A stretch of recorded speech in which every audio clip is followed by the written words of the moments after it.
Good afternoon, my name is Tina Gote. I am submitting my final presentation for executive leadership for class that I'm taking with Dr. Richard Warch at FSW. And it's on a hypothetical organization called the OJJCE, Organization of Juvenile Justice Correctional Education Program. I've included my certification statement, the table of contents, and let's begin. So the Organization of Juvenile Justice Correctional Education Program is a private for-purpose organization that uses federal grants and private funding to advance its initiatives. It's a restorative justice program directed towards supporting disadvantaged communities. The OJJCE works with the states to identify priority zones for local municipalities who receives authorized funding, prioritizing the acquisition of local facilities in terms that can be trained to support the community. The long-lasting goal is to prevent criminality before it starts by building relationships among citizens, develop training programs for parents, caregivers, and educators, and mending relationships that will support the emotional development of children within the community.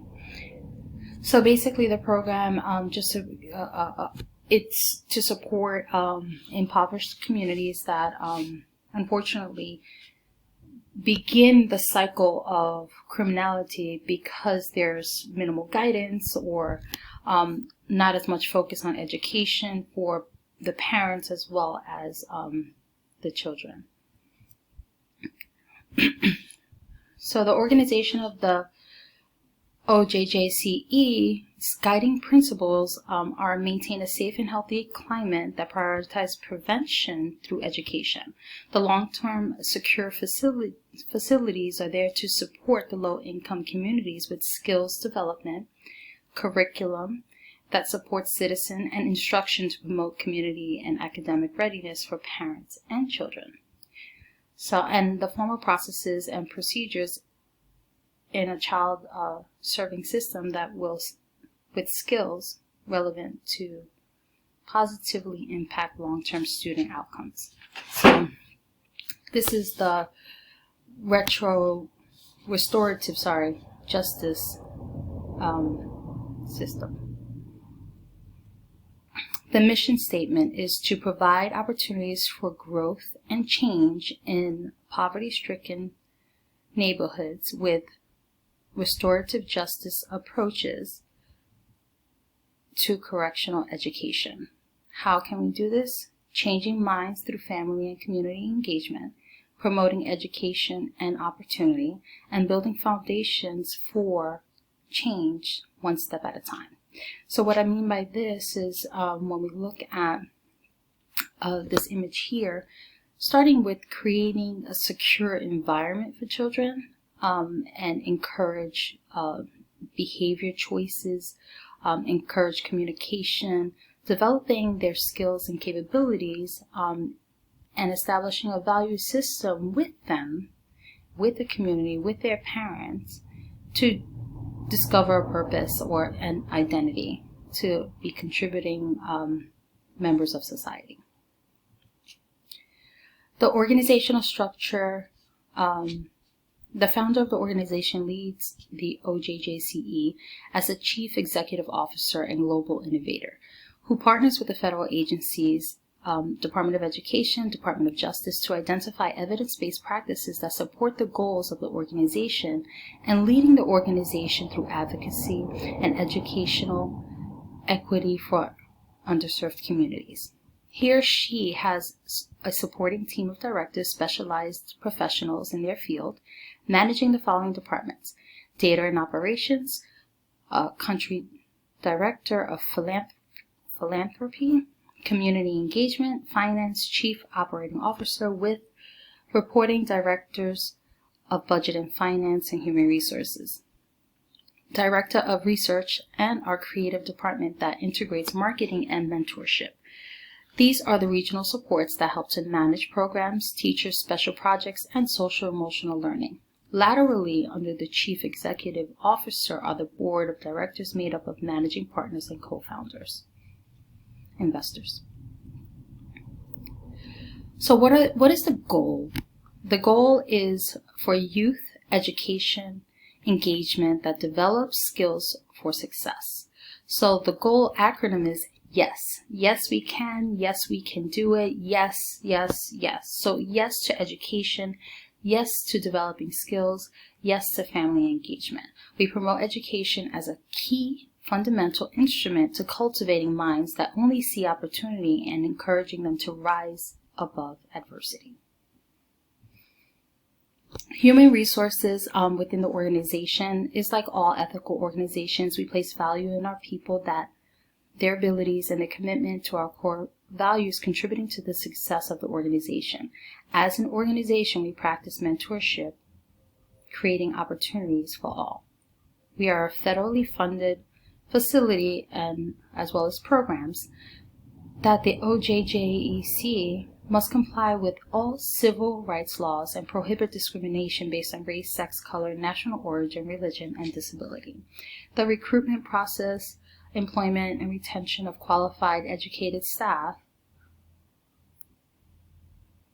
is demonstrated in their abilities to sustain positive relationships by establishing effective teaching and learning environments. So this stands for human resources. They're engaging not only the internal customer, which is our employees, but making sure that we provide the best environment possible for our external customer, which is our community. The legal and political environment, how to strive for success. So we basically aligned some of these objectives with the Juvenile Drug Treatment Court posted on their website in 2021. Some of these tools. So to basically reduce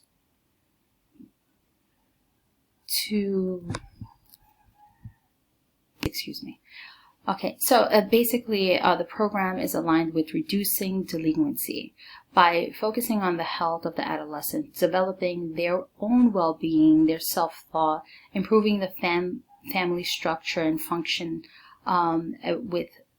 and improving educational success. So through education, we really anticipate that when we get into the community, a community that is represented by people that look like them, as well as people that don't, but basically that have been in their same circumstances, that they can then use these tools and use their own personal experience to help push the drive towards success for them.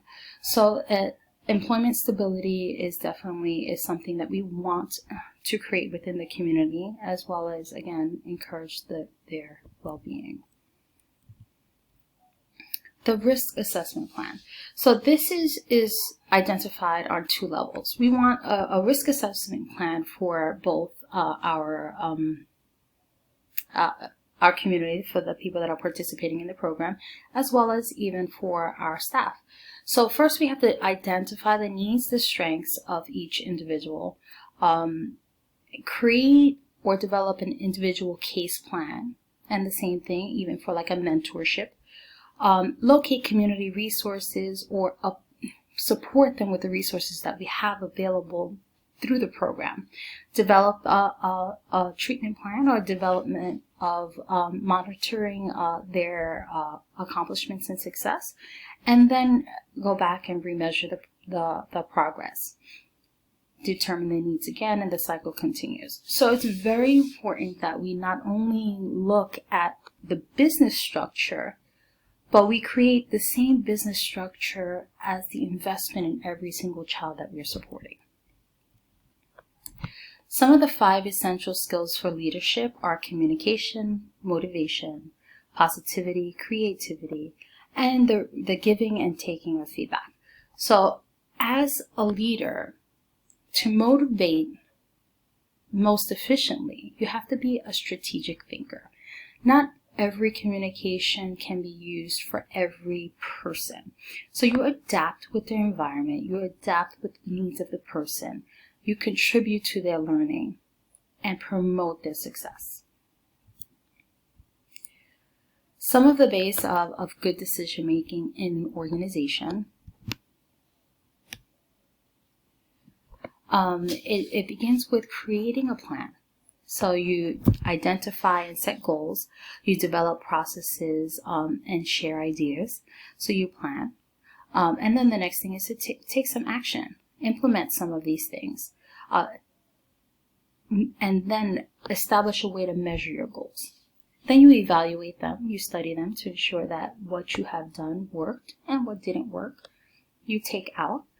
And then you continue to make relevant decisions on how to move forward. And you begin the planning process once again. 4 skills required of an efficient leader, one of them being communication. Personally, as well as professionally, as well as within this organization, this hypothetical organization, communication has to be supportive. You can't rule as a tyrant.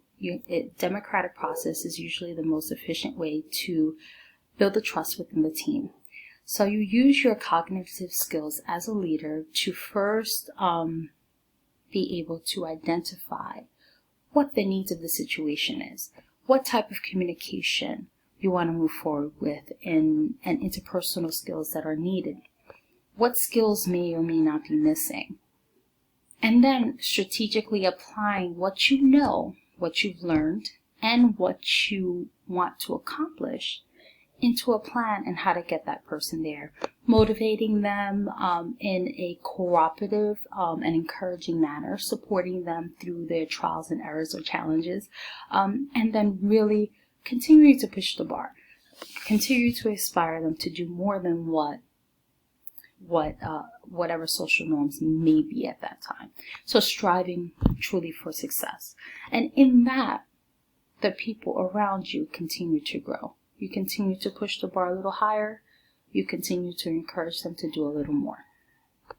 I believe success equals more responsibility. So the more successful you are, the more things you'll be responsible for.